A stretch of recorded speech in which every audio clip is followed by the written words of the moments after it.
Oke guys, kali ini kita mau denger curhatan dari Mbak Hani. Ini Mbak Hani. Halo.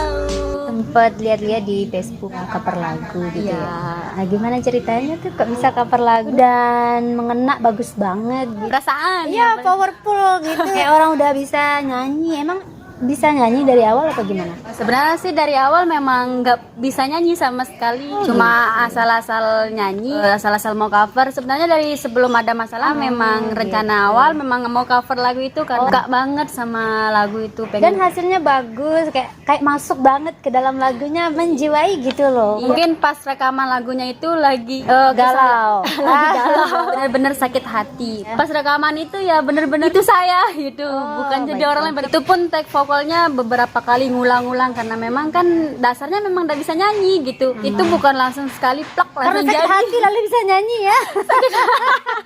Pas itu malam ngambil lagu itu, memang niatnya memang mau rekaman malam itu. Pas nyampe di studio, nah alah kabar-kabar desas-desus sih yang bilang kalau dia tuh nikah. Ya kaget lah, shock, karena memang kita nggak pernah berantem kok tiba-tiba nikah. Ah masa? Tapi lihat-lihat di Facebook ya bener ternyata ditinggal nikah. Ya udah ambil dah sekarang lagu itu sebelah. Awal mulanya memang pengen cover itu, cuma pas rekamannya ya pas malam ditinggal nikah. Biar ada tempat saya lihat gitu. Kalau malam itu saya ditinggal nikah dan jadilah sebuah cover lagu kayak seperti itu. Nah, padahal kan ceritanya udah lama pacaran. Sama pacaran udah dilamar ya.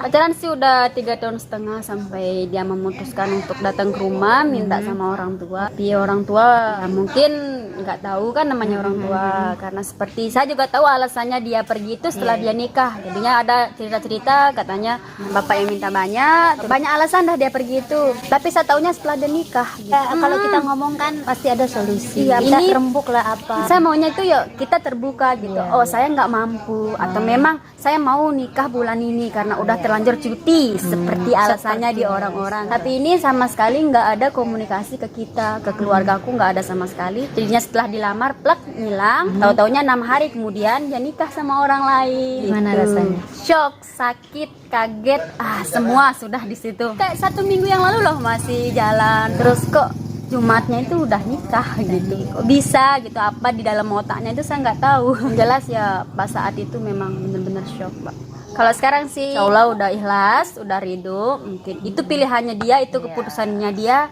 Saya nggak bisa maksain keputusan orang. Berarti nggak jodoh memang. Iya memang nggak jodoh. Sebenarnya awal ketemu dulu gimana sih? Kan dengar-dengar dia udah punya istri. Oh, kalau awal ketemunya sih di depan di rumah Mbak iya. sini. Penting lagunya Berjanji yang di album Pempang Pao. Nah, ketemu di depan. Ya itu awal ketemu memang, tapi kalau chatnya itu Kalian mau Mbak? chat chat remboy. Kalian mau ngechat, Pak? Chattingnya gara-gara dia curhat masalah mantan pacarnya, dan setahu saya pas dia pacaran sama saya itu dia sudah cerai. Terus Dek Hani mau sama dia bilang udah cerai. Ya, bukan cuma dia, keluarganya saya nanya karena saya nggak mau salah, nggak mau disebut pelakor, makanya nanya-nanya ke sana kemari. Memang Iya, biar orang tahu juga ada kan segelintir orang mungkin yang iya, memang banyak pas itu bilang saya pelakor. Saya nanya lagi, emang bener ya saya pelakor? Enggak, dia bilang gitu kan saya udah cerai. Dia bilang enggak, sebelum sama saya dia udah pacaran sama 2 cewek. Gitu. juga ya. Hebat ya. Tapi karena dia lumayan ganteng. Makanya Tepuk-tepuk ya. tepuk. Ya baik sih, baik. Kalem. Jadi cewek itu gampang terhanyut. Hanyut dalam kemesraan gitu ya. Hanyut dah. itu Suaranya dia. fals ya. Sok banget dah Mbak. Enggak ada rasa pengen samperin. Pengen langsung malam itu saya pengen ke sana ke rumahnya, mau pisahin rencananya. Udah jalan, udah sampai Narmada. Oh, sempet juga. Sempet sampai saya ajak teman untuk pergi ke rumahnya dia. Mastiin bener nggak dia nikah. Barusan Mbak, 1 jam sebelum dapat kabar dia nikah, dia WA, dia bilang awas saja kalau kamu sama cowok. Kan katanya gitu kan. Itu 1 jam sebelum nikah. Iya, 1 jam sebelum dapat kabar dan nikah. Jadinya saya masih nggak percaya dia nikah. Makanya mau pergi. mastiin dia nikah. Sama apa sih alasannya ninggalin saya gitu. Udah nyampe Narmada mikir, ya Allah udah nggak dipilih loh, udah ditinggalin loh. Lalu gitu Iya, kalau saya ke sana ya cuma bikin malu saya, bikin Harga malu diri keluarga. kan. Ya, keluarga lebih penting. Udah bener-bener dipermalukan, Mbak. Jangan ditanya kalau masalah dipermalukan. Udah berapa hari berlalu? Udah mau masuk 10 hari. Lalu keadaannya sekarang gimana? Kalau hari ini udah bener-bener move on. Legowo, Udah nerimo. Udah bisa menerima Bukan kenyataan jodoh, ya. Udah bukan jodoh, nggak bisa dipaksain kan. Betul. Jadinya ya udah, ini saya benar-benar sudah menerima kenyataan. Tapi untuk depannya mau buka pintu hati atau apalah itu masih belum gitu. Cuma untuk menerima keadaan kalau Pintu hati untuk siapa? pintu hati untuk lain maksudnya. Oh gitu, untuk yang lain. Belum bisa gitu. Cuma mau kalau sendiri dulu, ya menjomblo sendiri. Jomblo single. Single itu asyik ya. Tapi memang 3 hari 4 hari setelah ditinggal tuh masih ngerasa kayak mimpi, kehilangan. Pasti ada kan. Cuma kalau hari ini I'm okay gitu. Udah bisa melanjutkan hidup. Iya tuh, sudah menerima kenyataan. Maju ke depan, pantang mundur ya kan. Udah nggak bisa mundur lagi. Seandainya nih diundang ke resepsi sama saya gitu, mau nggak? Nanti dia berani nggak ngundang Ayo saya? undang ya, saya datang. Kalau dia ngundang saya, kan takutnya ribut gitu. Misalnya diundang terus dia datang baik-baik, mau nggak? Iya, datang baik-baik lah. Kan diundangnya baik-baik, Mbak ya. Ya mbak parang, pacu kan? Oh enggak, palingan saya bawa ini aja. Pisau aja.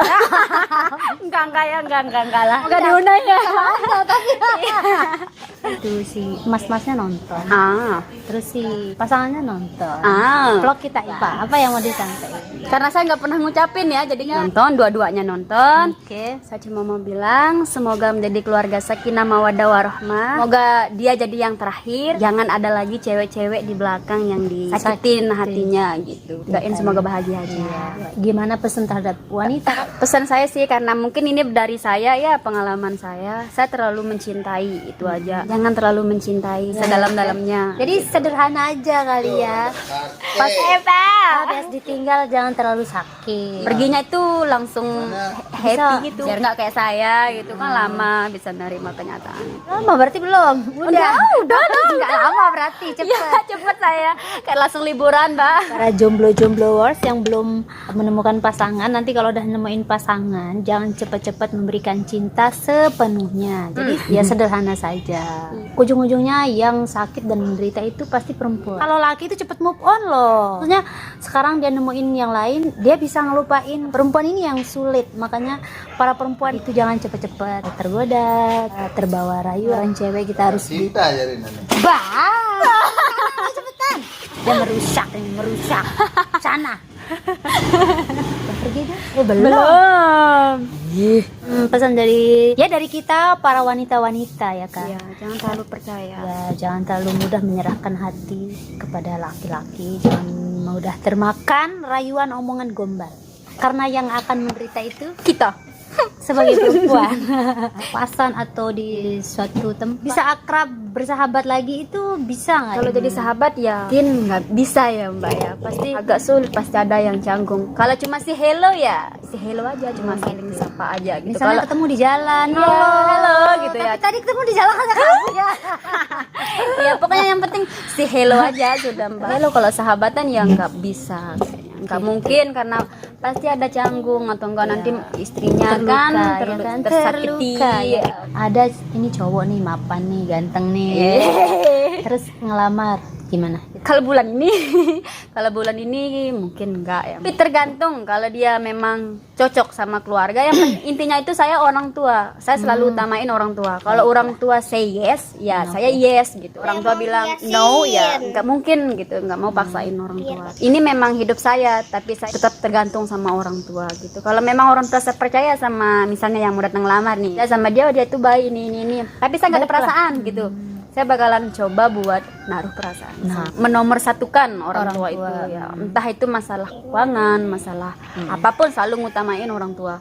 Kalau memang dia bilang saya terlalu tergantung sama orang tua, keputusan orang tua, ya memang benar. Cuma kalau memang pas bulan itu dia mau maksa buat nikah atau apa, kan bisa ngomong ke saya. Kita dimusyawarahkan, kita omongin secara baik-baik, bukan masalah langsung pergi gitu kan. Secara baik-baik, oh Pak, saya mau bulan ini, bisa nggak? Masih segala keputusan masih sama orang tua. Kita musyawarahkan. Musyawarah.